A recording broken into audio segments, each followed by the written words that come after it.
पूरे देश में एक बहस छिड़ी हुई है कि मुफ्त की चीजें बंद होनी चाहिए जनता को।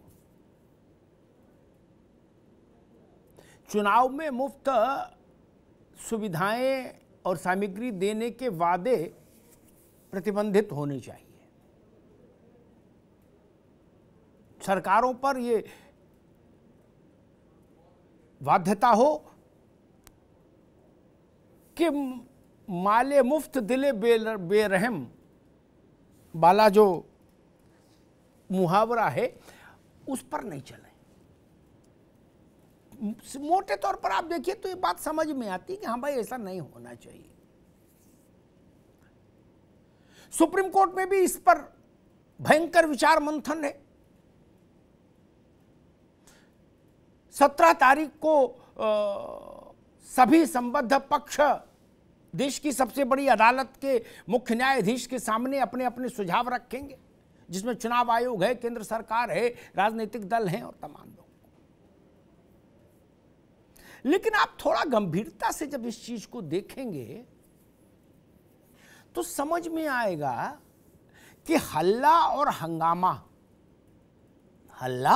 हंगामा मोटे तौर पर गरीब, अति गरीब और मध्यम वर्ग को मिलने वाली उन सरकारी सुविधाओं सहूलियतों को लेकर ही है।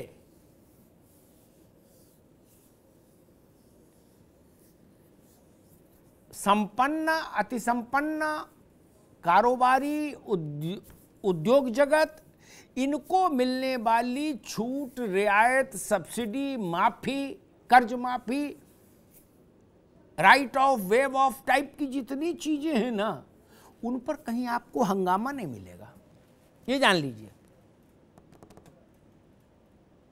किसान का कर्जा माफ होगा तो देश भर में नगाड़ा बजेगा ना।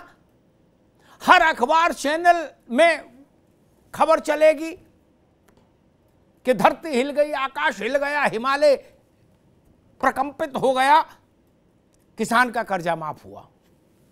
आपने कभी इस पर ऐसा प्रचार देखा इस बात पर कि कारपोरेट टैक्स में 5 लाख करोड़ की छूट हो गई, इस साल 10 लाख करोड़ की छूट हो गई, ऐसी इसकी कभी आपने चर्चा सुनी? नहीं। वहां जो कुछ होता है शांति से हो जाता है। उद्योग लगाने के लिए बड़ी जमीनें दी जाएंगी बहुत कम पैसों में। इसका कभी हंगामा सुना आपने? नहीं ना, चुपचाप हो गया डील। ठीक, किसान को अगर बिजली के बिल में बिजली के पर यूनिट में 1 रुपया की सब्सिडी भी दी जाएगी तो उसका कम से कम महीना भर डुगडुगी पिटेगी। तो इंप्रेशन ये बनता है कि शायद गरीब जो है वो बहुत ज्यादा सरकारी सुविधाओं का शोषण कर रहा है। नहीं,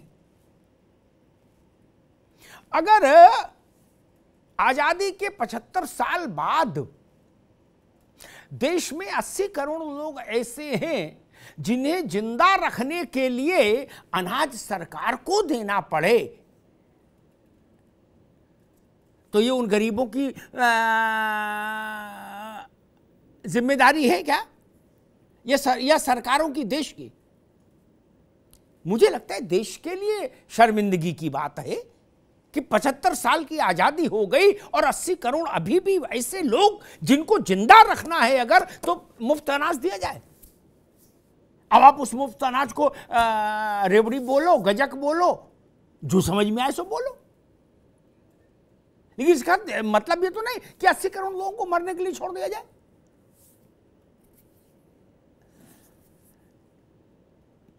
दो बल्ब मुफ्त जला सकते हैं आप, एक पंखा चला सकते हैं, एक छोटा फ्रिज चला सकते हैं। मान लीजिए इस ढंग की किसी सरकार ने व्यवस्था कर दी, अब इस पे हंगामा मचा कि मुफ्त बिजली। आपको पता है लोहा बनाने वाली इस्पात से जो चीजें बनती हैं उसकी प्रोसेसिंग वाले जो उद्योग हैं उनमें जरा सा बिजली पर रियायत दे देती है जब सरकार, तो ये 2 बल्ब वाले जितने हैं ना, ये लाखों करोड़ों लोग एक साथ नप जाएंगे उसमें जरा सी रियायत में। रीसेटलमेंट भी होता है कि भाई चलो अब इतना नहीं दे सकते, कंपनी ही कोलैप्स कर जाएगी, इंडस्ट्री ही कोलैप्स कर जाएगी, तो सरकारें कहती हैं चलो छोड़ो, पुराना छोड़ो, आगे से नहीं देते, दे देना। वो सब्सिडी, वो जो छूट है वो रेवड़ी नहीं है क्या? तब ये तय कैसे होगा कि रेवड़ी क्या है और जरूरत क्या है? शिक्षा, स्वास्थ्य, कल वित्त मंत्री ने कहा इनको कोई रेवड़ी नहीं बोलता। मैं इसमें एक चीज और जोड़ता हूं कि वित्त मंत्री जी, शिक्षा स्वास्थ्य तो बाद में आता है, पहले तो पेट, इसको यूं बोलिए, पेट, शिक्षा और स्वास्थ्य, ये रेवड़ी नहीं होगा, तब बात बनेगी। पहले जिएगा ना आदमी, तब ना पढ़ेगा और स्वस्थ रहेगा। ये स्वस्थ रहेगा और पढ़ेगा, लेकिन प्राथमिक चीज तो भूख है, और भूख में ही आप देख लीजिए 80 करोड़ लोगों को अनाज देना पड़ रहा है। ये बड़ा विषय है, ये शोरगुल में तय नहीं हो सकता। एक दूसरे पर आरोप प्रत्यारोप राजनीतिक दल लगा के अपना अकाउंट सेटल करना चाहिए, भी ठीक नहीं, और ये भी कतई ठीक नहीं कि ये रेवड़ी के नाम पर गरीब को कटघरे में खड़ा किया जाए। यहीं से सारी समस्या पैदा होती है कि मेरी योजना जन कल्याणकारी और तेरी योजना रेवड़ी या तेरी योजना गजक, कुछ भी कह लीजिए, सारा संघर्ष यहीं से खड़ा होता है।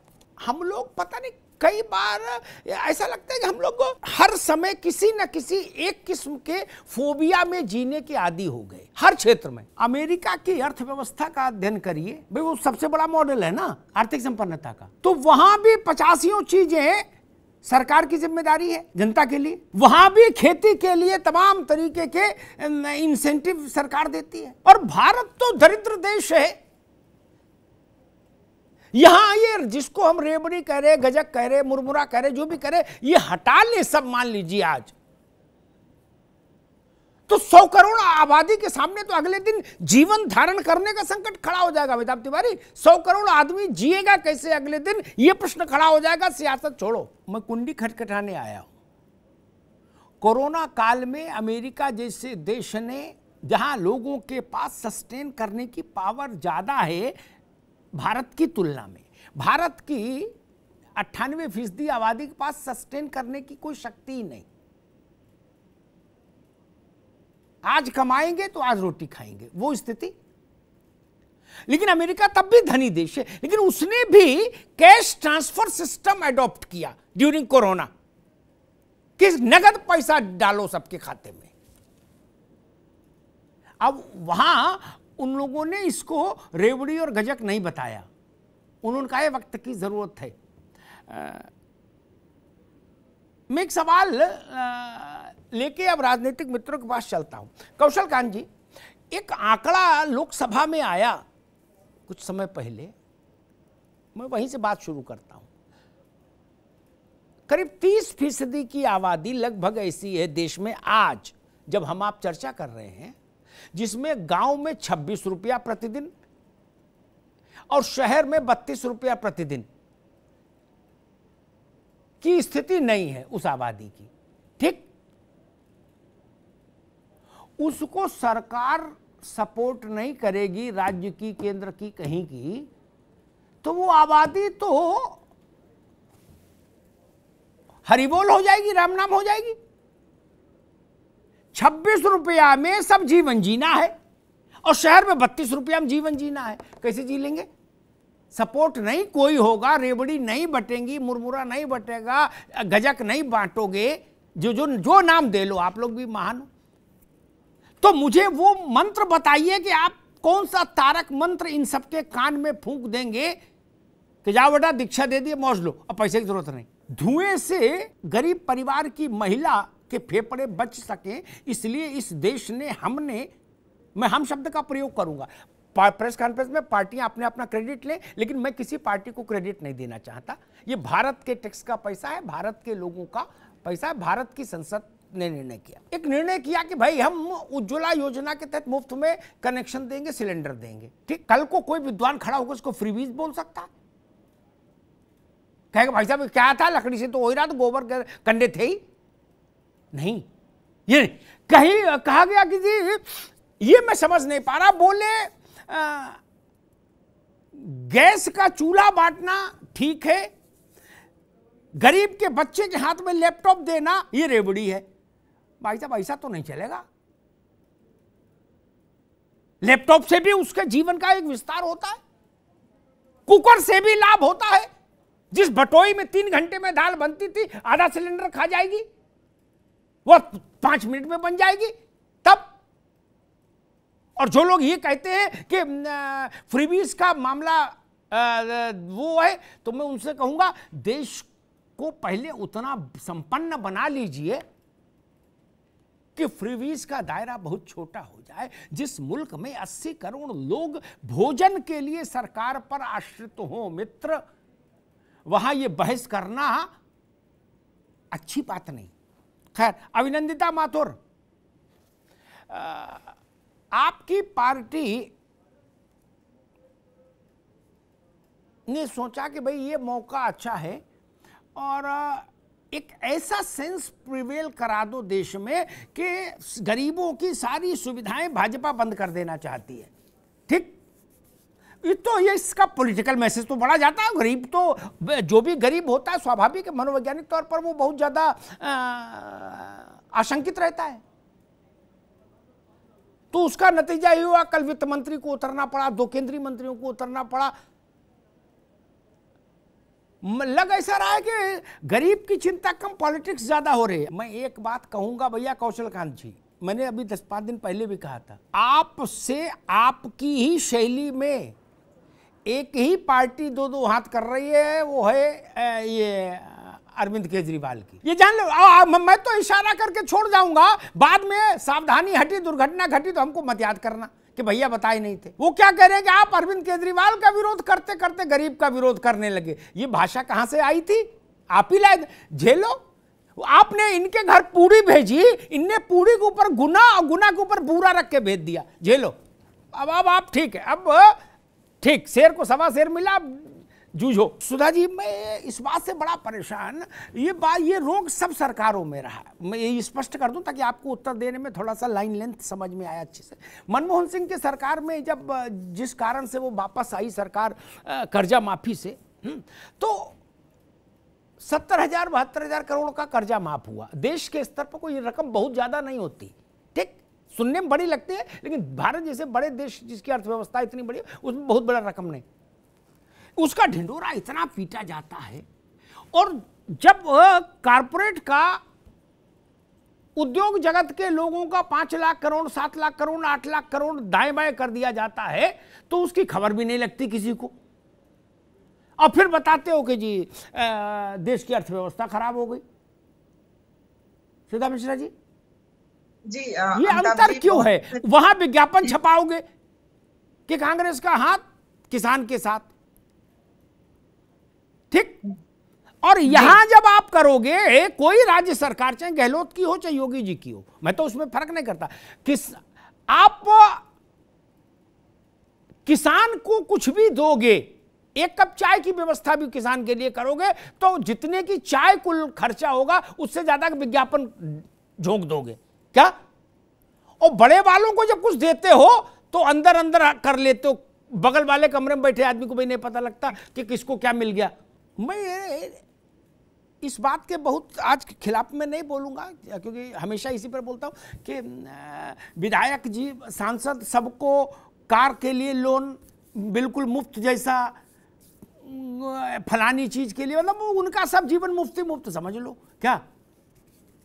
चूंकि वो एहसान कर रहे हैं, देश को दिशा दिखा रहे हैं क्या? हालांकि देश कह रहा है कि आप हटो, हम खुद ही दिशा देख लेंगे, लेकिन नेता कह रहे हैं हम बीच में रहेंगे क्या?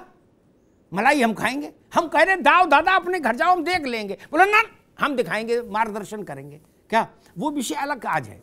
लेकिन मैं समझ नहीं पा रहा, मेरे जैसा कम समझदार आदमी ये मानता है कि ये रेवड़ी वो है, अगर कोई आके ये खड़ा कह दे कि भाई हिंदुस्तान भर में जितने लोग हैं उन सबको आधा आधा किलो सोन पापड़ी रोज सुबह सरकार देगी, तो मैं कहूँगा ये मूर्खता है, ये बंद करिए। कोई ये कह दे कि भाई काजू 250-250 ग्राम मिलेंगे, या कोई और चतुर हो वो का ये शाम की दवाई सबको मिलेगी, ये मामला ठीक नहीं है। लेकिन आप मुझे बताइए, पुष्टाहार के लिए जिस देश को कार्यक्रम चलाना पड़ता हो, नहीं तो मां मर जाए गर्भावस्था में, उसके पास पोषण का खाने लायक पैसा नहीं, पोषण वाला खाना खाने लायक, इसलिए हमने पुष्टाहार का कार्यक्रम चलाया हर देश, हर राज्य ने। क्या वो फीवीज है? तमाशा करते हो? गरीब बच्ची मां भी नहीं बन सकती ना, क्योंकि अब आपको वो फीवीज लगने लगेगा थोड़े दिनों बाद। मिड डे मील ये फीवीज है, ये फीवीज है। मिड डे मील हमने शुरू किया भारत ने, तो बच्चे स्कूल में आना शुरू हुए, उससे पहले स्कूल खाली पड़े रहते थे। फीवीज है। 80 करोड़ लोगों को अन्न, फीवीज है। क्या कर रहे हो भाई आप लोग, क्या बोल रहे हो? भूखा आदमी जब ये सुनेगा तो क्या सोचेगा आप लोगों के बारे में, नेताओं के बारे में, रोहित अग्रवाल जी? नहीं, ये जो कभी मेरे ख्याल से अभी पिछले 5-7 साल के भीतर मुझे बताया गया सुबह कि 10 लाख करोड़ रुपया जो है वो बैंकों ने बट्टे खाते में डाला, सरकारी बैंकों ने। ठीक, इसको गजक के खाते में रखूं, रेवड़ी के खाते में रखूं, या अर्थशास्त्र के खाते में रखूं? अगर ननकू बैल लेने के लिए, गाय लेने के लिए, भैंस लेने के लिए, मुर्गी खरीदने के लिए, बकरी खरीदने के लिए, बकरी पालन के लिए, बकरी खरीदने के लिए 10,000 रुपया बैंक से ले तो हलक में हाथ डाल दे बैंक, तब उसको तिंदवारी में बबूल के पेड़ पर फांसी लगा के मरना पड़ेगा बांदा में। और ये जो एनपीए है, इसको किस खाते में रखें? विद्वान लोग तो समझ जाएंगे, मुझे विद्वता वाला उत्तर नहीं चाहिए, मुझे व्यवहारिक उत्तर चाहिए जो ननकू समझ जाए।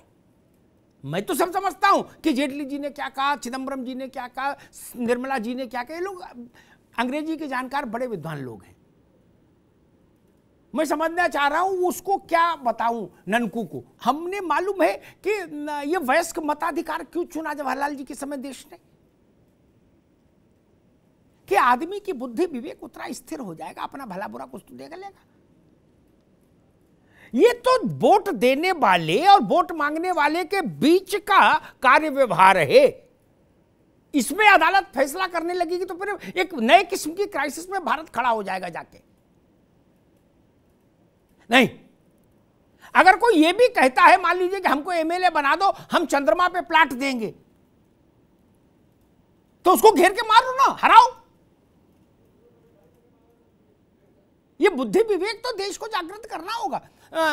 अभिनंदिता, मुझे लग रहा है अभी भारत में हम लोग इस वक्त जो पॉलिटिकल क्लाउड है जिसमें आप सब पार्टियां हैं, ये नहीं समझ पाते हैं कि जीवन रक्षक व्यवस्थाएं और उपाय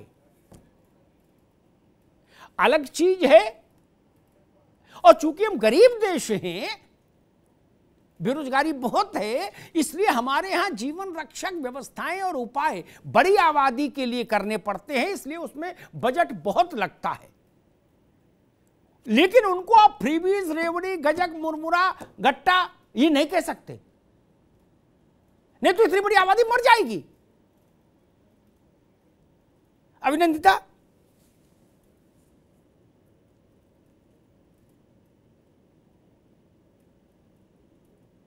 लगता है अभिनंदिता मेरी आवाज नहीं गई। यही बात सुधा मिश्रा आपसे, मैं ये बात अर्थशास्त्र क्या कहता है छोड़ दीजिए। जब व्यक्ति गंभीर अवस्था में हो, बीमार हो, तब हम उससे ये नहीं कह सकते कि दवा नहीं मिलेगी, नेचुरोपैथी से ठीक हो, टहलना शुरू करो और गिलोय खाओ। गिलोय खा के तब तक तो मर जाएगा आदमी। अभी तो उसको इंजेक्शन देना होगा। आदमी को 104 बुखार आ गया या 105, ठीक, हम कह रहे हैं इसको दवा दो भैया, तुरंत इसको आईसीयू में भर्ती कराओ। आप कह रहे हो ना लंगोट बांधो और इसको प्रातःकालीन सैर पे ले चलो, नैसर्गिक क्रियाएं कराएंगे इसको, तो वो तो निकल लेगा नैसर्गिक क्रिया करते करते। मैं समझना ये चाह रहा, या तो ऐसा मंत्र मार दो कि 80 करोड़ सक्षम हो गए, तो आपसे बरसुंदर कौन इस देश में, इतिहास में अमर हो जाएंगे। और जब तक 80 करोड़ को खाने के लिए हमारे मतलब भारत सरकार की ओर देखना पड़े मित्र, तब तक ऐसी बातों में समय खराब करना, मतलब इससे अच्छा तो अंताक्षरी खेल लो यार सब लोग मिलके, वो ज्यादा अच्छा है। नहीं, हमारा भी टाइम खराब कर रहे हो, अपना भी, देश का भी, सब लोग नहीं। जितने को हम अनाज दे रहे, आप सब लोग अपना दिमाग में बैठा लीजिए बात, मुझे आज कोई दूसरी बात अच्छी नहीं लग रही। आप ये कहो कि हमने अंतरिक्ष में फला विमान भेज दिया, मुझे समझ नहीं आएगा, आज नहीं आएगा। जितने को हम मुफ्त अनाज दे रहे हैं जिंदा रहने के लिए, उतने में 3 अमेरिका निकल आएंगे, पता है आपको? 3 अमेरिका निकल आएंगे। गाल बजा रहे हो सब लोग, अलग अलग परिभाषाएं गढ़ रहे हो। अरे आदमी जिंदा रहेगा तब ना स्वर्ग देखेगा, तब ना जन्नत देखेगा। यहां आप सब लोग मिलके जो देश को जन्नत बना रहे हैं, उसको देखने के लिए जिंदा तो रहे ना ननकू। ये स्वर्ग से देखेगा, ये बहसी जाने कहां से आ गई। अभिनंदिता माथुर, सर एक बात कहूं, वो आप पर भी लागू, सब पर लागू, जो भी सरकार में रहे हैं उन पर, और जो अभी हैं और आगे रहेंगे सब पर एक समान लागू है। आप सब लोगों में ड्रामा का पुट इतना ज्यादा है, कंपोनेंट ड्रामा का, क्या मतलब ऐसा लगता है कि भारतीय नाट्य संस्थान कौन सा है, क्या नाम है, वो जो है वो भी फेल है आपके आगे। क्या गरीब को 100 ग्राम मूंगफली दे हुए 10 रुपए की कीमत की, तो 500 रुपए का विज्ञापन ठोक दोगे, ठीक? और इलू इलू टाइप के जो लोग हैं, उद्योगपति हैं, कारपोरेट हाउसेज हैं, उनको आप लाखों करोड़ चुपचाप दे दोगे, कतई किसी को हवा भी नहीं लगने दोगे। आरटीआई डालो तो पता लगता है, कह रहे एक केला देते हो और 6 नेता फोटो खिंचाते हो, क्या फलदान करते, फल वितरण करते हुए। नहीं, गलत बोल रहा हूं क्या? मैं एक उदाहरण देता हूं, कटुता छोड़कर फैक्ट्स पर बात हो। नीतीश कुमार ने, उस सन भूल रहा हूं, एक निर्णय किया, वो तो 4थी शताब्दी से राज कर रहे हैं। एक बार में निर्णय किया कि जो गरीब है उसकी बेटी को साइकिल देंगे, वो स्कूल नहीं, बेटियां स्कूल नहीं जा पाती थी बिहार में, गांव में। हाँ? कैसे जाएं? जी। उसने बिहार के गर्ल्स एजुकेशन के सिनेरियो को ही पलट दिया ड्रास्टिकली। मैं बाकी सब योजनाओं से सहमत नहीं होता सरकारों की कभी, लेकिन इस योजना से मैं सहमत हुआ था, और नीतीश जी से जब मिला तो मैंने इसकी प्रशंसा की। हम उसको फ्रीबीज कहेंगे, उसकी फ्रीबीज ना करते अगर वो सो कॉल्ड फ्रीबीज वहां साइकिल की, तो बेटियां अभी भी वहां घर के अंदर होती, असूर्य पश्या नारी। कौशल कांत जी, एक बात जान लो, आपके पास मोर देन 80 संगठन हैं सपोर्ट करने के लिए, ज्ञान देने के लिए, हेल्पिंग हैंड, मोर देन 80। ये आम आदमी पार्टी है, इन्होंने आपका डीएनए ऐसा आत्मसात किया है कसम से कि मैं तो गदगद हो गया। ये गजब कर दिया भाई, अच्छी बात है, ये जान लो ना। अरे मुश्किल, ये जो कांग्रेस नहीं कर पाई वो अरविंद केजरीवाल कर रहे हैं, जान लो। कांग्रेस को उतनी समझ नहीं थी, लेकिन केजरीवाल जानते हैं कहां पर हिट करना है और कहां पर खेलना है। आप बताइए, बड़ी बात ये भी है कि फ्रीबीज का बवाल, ये फ्रीबीज के बवाल को वो किस चौराहे पे लाके छोड़ गए। अब उस चौराहे से फ्रीबीज की गाड़ी खींचते खींचते आप परेशान हो। गलत कह रहा हूं क्या? आपको लगता है कि जो पॉलिटिकल और लीगल बैटल शुरू हो गया इस पर, हमारे मुख्य न्यायाधीश भी रिटायर हो रहे हैं 25 को, वो चाहते हैं कि उससे पहले मैं इस पर कुछ राय विचार कर सामने रखूं देश के। क्या आपको लग रहा है कि गलत ट्रैक पर बात चली गई और ये पॉलिटिकली बूमरैंग करेगी? ऐसा शायद ही 2-4% कहीं पूरे देश भर में सारे महारथियों की योजनाएं मिला लीजिए, तमिलनाडु तब भी 2-4-5% ही लोग होंगे। कोई योजनाएं ऐसी निकल सकती है जिनमें खाए पिए अघाए लोग भी मौज ले रहे हों मुफ्त का। ऐसा बचा नहीं, इतनी बुद्धि सबके पास है। मैंने आज तक कोई ऐसी सरकारी स्कीम नहीं देखी जिसके नीचे 20 डिस्क्लेमर ना लगे हो, क्लॉज ना लगे हो। मैं तो इसी से परेशान रहता, फार्म भरना मुश्किल। नाक ऐसी होनी चाहिए, आंख ऐसी होनी चाहिए, बाल ऐसे होने चाहिए, गाल ऐसे होने चाहिए, तब ये मिलेगा आपको। ऊपर मोटा मोटा नेताजी आए अब बोल गए सबको मुफ्त आइसक्रीम। अच्छा जी, आदमी पहुंचा, वो ठेले बोले लाओ, ठेले वाले का ये पढ़ा है, हैं? 7.5 फुट कद होना चाहिए, उसको मिलेगी, भागो यहां से। नेताजी की जय भी हो गई, आइसक्रीम भी नहीं बटी किसी को। इस देश में यही हो रहा है। और मैं तो केजरीवाल जी की प्रतिभा को प्रणाम करता हूं। मैं फिर बार बार भाजपा से कह रहा हूं, सावधानी हटी दुर्घटना घटी, जान लेना। केजरीवाल जी की मासूमियत नहीं देखते जब वो टीवी पे आते हैं। अब मैं बता रहा हूं। और ये जो नए पीढ़ी के जो प्रवक्ता हैं आम आदमी पार्टी के, ये भी योग्य नेता के योग्य प्रवक्ता हैं। मैं अभिनंदिता को सुन रहा था, उसने कितनी मासूमियत से कहा कि दरअसल हमारा गठबंधन देश की जनता के साथ है। अब कर लो बात, अब कर लो बात, इसके आगे कहां जाओगे बताओ। धोखाधड़ी का अनाज जैसा विषय छोड़ दीजिए, अन्यथा तो योजनाओं में धोखाधड़ी का बड़ा काम है। एक उदाहरण देता हूं। मैं कोई बात ऐसी नहीं कहता जिसके लिए गूगल पढ़ना पड़े, मैं कहूंगा तत्काल हाथ की हाथ उदाहरण दूंगा। रोहित अग्रवाल जिस गठबंधन में है, उस गठबंधन की सरकार आई 2012 में। तब गठबंधन नहीं था कि सरकार आई सभा की, ठीक। मुलायम सिंह जी ने जितनी भी सभाएं की उसमें उन्होंने कहा कि 1 लाख रुपया तक जिसका कर्जा है किसान का सब माफ।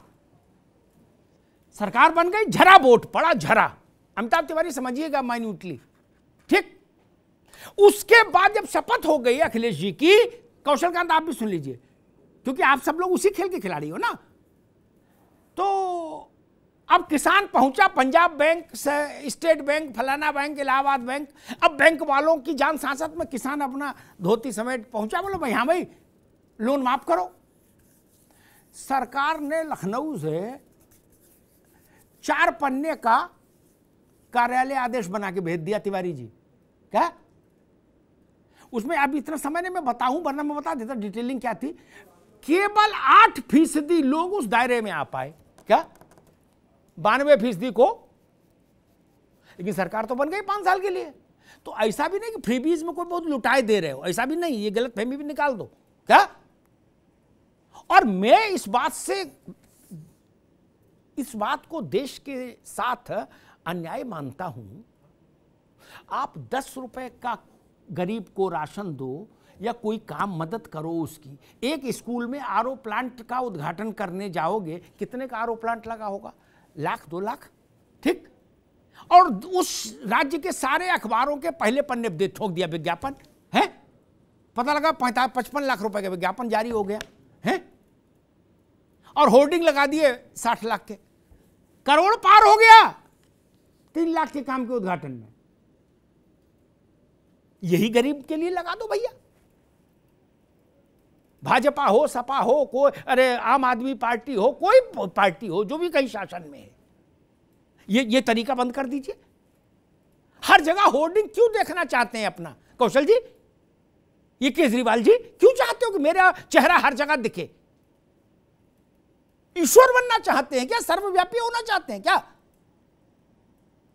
कोंडली में भी फोटो दिखे, भजनपुरा में भी फोटो दिखे, तीमारपुर में भी फोटो दिखे मेरा, मजनू की टीला पे भी मेरा फोटो दिखे, क्यों? उसमें पैसा लगता है मेरा, उतना पैसा गरीब के घर जाए। और एक बात मैं सारे राजनीतिक दलों के लिए कहूंगा, क्या आप लोगों ने कभी ठंडे दिमाग से नहीं सोचा, अपार्ट फ्रॉम पार्टीज नेम कि बीजेपी है, ये कांग्रेस है, जितने लोग बैठे हो सब लोग सरकारों में रहे हो, कहीं ना कहीं सीधे नहीं तो कॉम्बिनेशन में रहे हो, है? भाजपा और कांग्रेस तो अगर सीधे ही रहे, क्या अभी आप लोगों ने नहीं सोचा कि हम सबके लिए शर्म से डूब मरने की, मैं डूब मरना शब्द इस्तेमाल करूं, डूब मरने की बात है कि आजाद हुए 75 साल हो गए और 80 करोड़ लोग जी नहीं सकते बिना सरकार के अनाज के। इसके बाद भी मैं आप सब लोगों के तेवर को, कलेवर को प्रणाम निवेदित करता हूं कि झमाझम कुर्ता पहन के भाषण झाड़ रहे हैं। क्या भाई? नहीं, इससे ज्यादा दुखद क्या हो सकता है? ये संख्या 20 करोड़ होती तो समझ में आती। 80 करोड़, 150 करोड़ की आबादी है। अश्विनी उपाध्याय इस सब मामले में लिखा पढ़ी 24 घंटे करते हैं उनके मुताबिक, ठीक? यानी आधे से ज्यादा आबादी जिंदा रहने के लिए राशन पर निर्भर है सरकार की। हम कहते हम चांद पे पहुंच गए, हम कहते हमने मंगल में प्लाटिंग शुरू कर दी। क्या कर रहे हो? ये इससे बड़ा तमाशा किसी मुल्क में हो सकता है क्या? और जो जितने ज्यादा साल शासन में रहा वो उतना ज्यादा दोषी है इसके लिए। जो जितने साल शासन में रहा उतने उस हिस्सेदारी में कांग्रेस और भाजपा से मैं कहूंगा कि अपना अपना दोष का पीरियड बांट लीजिएगा शो खत्म होने के बाद, तसल्ली से बैठ के, क्योंकि इस पाप में सब भागीदार हैं। ननको की क्या गलती? रजाक की क्या गलती? एक मनरेगा आया, लोगों को कुछ तो मिला। सोचे मनरेगा भी नहीं होता तो क्या होता? और जब इस देश की संसद ने खाद्य सुरक्षा कानून बनाया तो फिर फ्रीबीज की बात कैसे हो सकती है? यह भारत की संसद ने कानून बनाया है कि या तो आदमी खुद उपार्जित कर ले और नहीं कर सकता है अपने लिए भोजन, तो शासन की जिम्मेदारी होगी कि उसको भोजन मिले।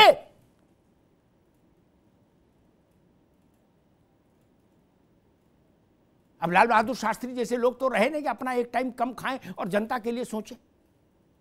मैं तो कह रहा हूं आप सब खाते हुए बिल्कुल जिले इलाही मां बदौलत की तरह जीवन जीते हुए ही इन पे भी रहम बनाए रखो। गरीब के बच्चे को बहुत सारे राज्यों में लैपटॉप और टैबलेट और मोबाइल मिले हैं। कौशल कांत जी, क्या उसको फीस मान लेंगे?